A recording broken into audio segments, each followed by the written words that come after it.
So hello, kamusta po kayong lahat? Magandang gabi, magandang araw, or anumang oras mapapanood nyo itong aking video. Ang technique na aking ibabahagi sa inyo ngayon kung paano mag-share ng gospel ay gamit ang aking mga daliri.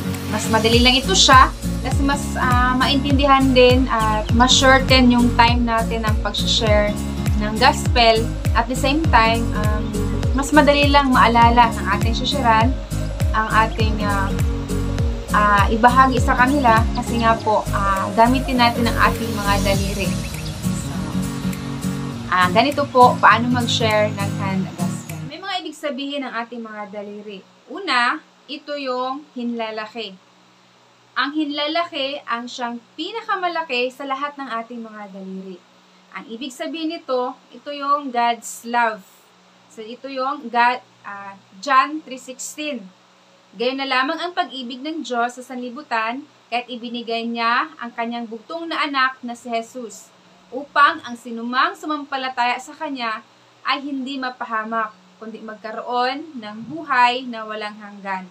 Ito yung nagsisimbolo ng pagmamahal ng Panginoon. So, siya, sa lahat ng ating mga daliri, siya ang pinakamalaki. Ito yung God's love. Makita na natin, sa pasimula pa lamang ay talagang grabe yung love ng God sa tao.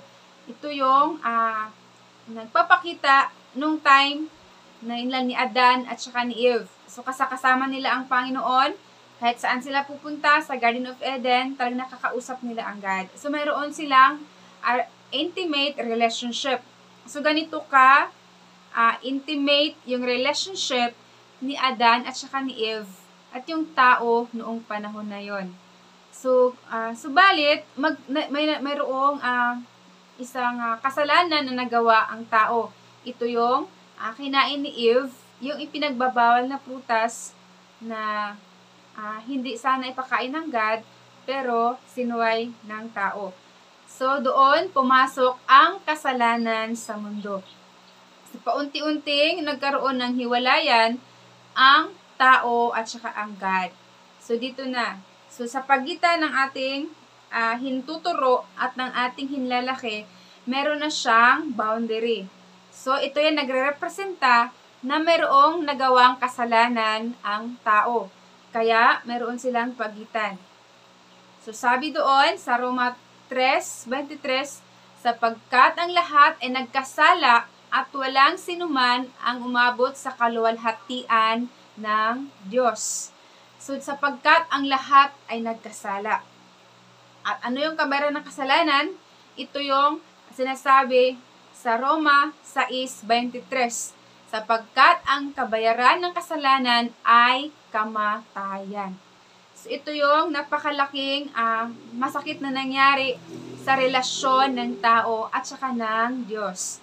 So, ito yung hintuturo.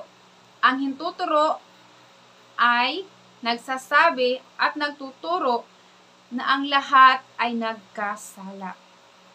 So, ito yung nagre-representa ng pinu-point out ng hintuturo na talaga may kasalanan ang tao.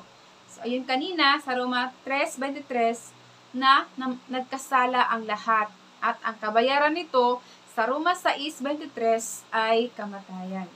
So, talagang napakasakit ang nangyari sa tao noong time na nagkaroon siya ng kasalanan. So, dahil nakita ng God na hindi kayang iligtas ng tao ang kanyang sarili, sinasabi sa Ephesians 2:8-9, grasya lamang ng Diyos na naligtas ang tao at wala siyang ginawa. Walang ginawa ang tao na nagkaroon siya ng kaligtasan. Ito ay grasya lamang ng Panginoon. So kaya kung kahit anong gawin ng tao, wala naman talaga siyang magagawa para iligtas ang kanyang sarili. Kaya nakita iyon ng God. Kaya ang pangatlo na ating ilustrasyon ay itong ating hinlalato. Ang hinlalato ang siyang pinakamahaba, tingnan nyo, ang hinlalato ang siyang pinakamahaba sa ating mga daliri. So, ibig sabihin nun, ito yung solusyon ng Diyos Dahil nakita niya ang problema ng tao na talagang meron siyang kasalanan. So, ito na yung hinlalato. Sino ito? Ito yung God's solution. Sinabi ng 1 Peter o unang Pedro 3:18. Sinasabi doon, sapagkat si Kristo na walang kasalanan ay namatay nang minsan para sa inyo na mga makasalanan, upang iharap kayo sa Diyos. Siya'y pinatay na sa laman at muling binuhay sa Espiritu. Ito yun. Kaya naging solusyon si Jesus sa kasalanan ng tao. Bakit naging si Jesus? Kung nakikita natin sa Marcos 1:1 is siya ay anak ng Diyos. Kaya qualified siya na mamatay at magtutubos sa ating mga kasalanan kasi siya ay anak ng Diyos.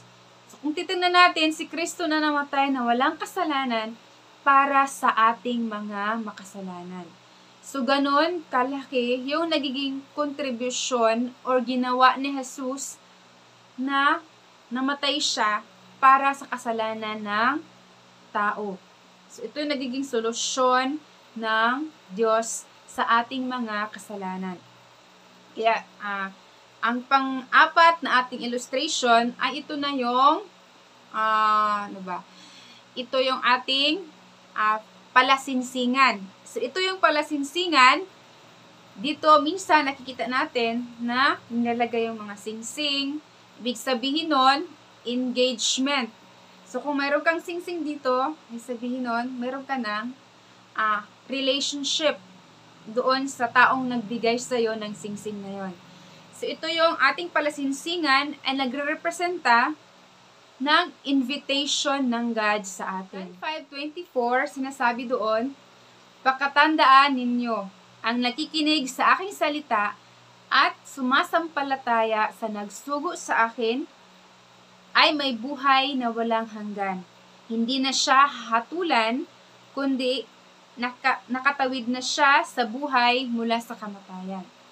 So yun, invitation ng God is, mayroon siyang promise. Ito yung buhay na walang hanggan. So, ang lahat ay iniimbitahan ng Panginoon na makipag-ugnayan sa Kanya. Paano natin makukuha ang isang promise ng Panginoon kung wala naman tayong relationship sa Kanya? So, buhay na walang hanggan, hindi na hahatulan, inilipat na mula sa kamatayan papunta sa buhay na walang hanggan. So, ito yung napakalaking invitation ng Panginoon sa bawat isa sa atin. Ito na yung panghuli, ang ating hinliliit. Ang hinliliit, ito yung desisyon na gagawin ng tao. After nating narinig ang salita ng Panginoon, na tayo ay iniimbitahan sa kanyang presensya, ito na yung pagtugon ng tao ngayon. Personally, ano ang iyong desisyon pagkatapos ng lahat ng narinig mo na ginawa ng Diyos sa iyo sa pamamagitan ni Jesus? 1:12. So, maliit lamang na desisyon mo, ang kapalit noon ay tawagin kang anak ng Diyos. So, ikaw ay anak ng Diyos. So, ngayon, para ma-receive natin yung buhay na gustong Diyos na ating ipamuhay. So, ano ngayon ang ating gagawin? So, ililid kita sa isang prayer. Ang prayer na ito, una, tanggapin mo na ikaw ay makasalanan at hindi mo kayang iligtas ang sarili. Pangalawa, tanggapin mo si Jesus bilang iyong Panginoon at tagapagligtas. Pangatlo, talikuran mo ang iyong mga kasalanan at bumalik ka sa presensya ng Panginoon. Sabi ng Roma 10:9, kung ipapahayag ng iyong bibig na si Jesus ay Panginoon at buong puso kang sumasampalataya na siya'y muling binuhay ng Diyos, maliligtas ka. So, ang prayer na ito, ang gawin mong personal at sa iyong bibig, sabihin mo, ang iyong panalangin.